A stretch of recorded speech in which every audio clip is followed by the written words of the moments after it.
before we start, we would like to thank the people who participated in our FB page. Thank you so much.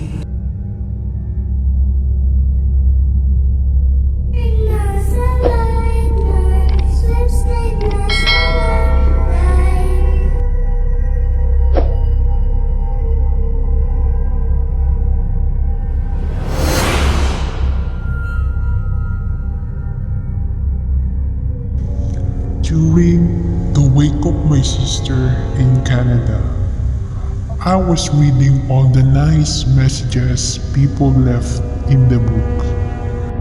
It was only me in the room, and my sister was in the coffin. As I was reading all the nice messages, tears started to run down my cheeks. Then, I felt someone patting my back. I turned around to see who it was, and no one was there. Just my sister and me. I'm sure it was my sister that trying to comfort me.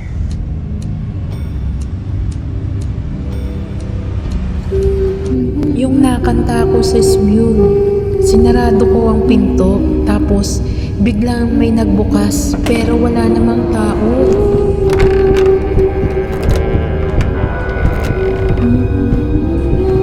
Ang sumunod na eksena pagkabukas ng pinto, sabay naman nag-shake ang bottle sa water dispenser. Kaya hinawakan ko yung bottle para huminto sa pag-shake. Ang tapang mo.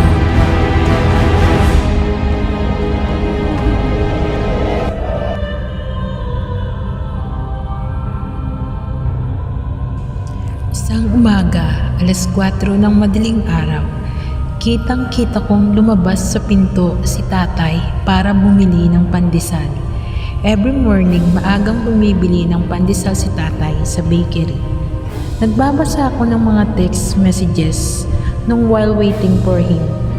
Nagtimpla din ako ng kape sa aming dalawa para ready na sa pagdating niya. Umupo ako sa sofa katapat ng pinto para makita ko na dumating na siya. Lumipas ang 30 minutes, wala pa din siya. Naisip ko na baka marami lang bumibili.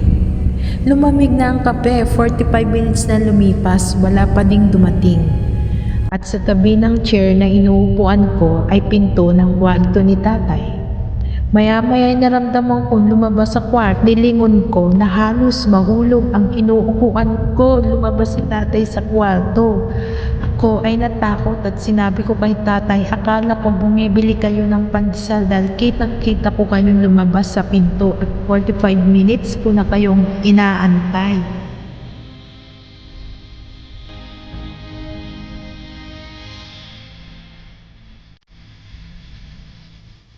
Gabi, pag-uwi ko may pusang itim sa harap ng bahay namin. Tapos, nung matulog ako, naramdaman ko na may dumakan sa akin. Tapos, humihila ang braso ko na parang gustong kunin ang kaluluwa ko.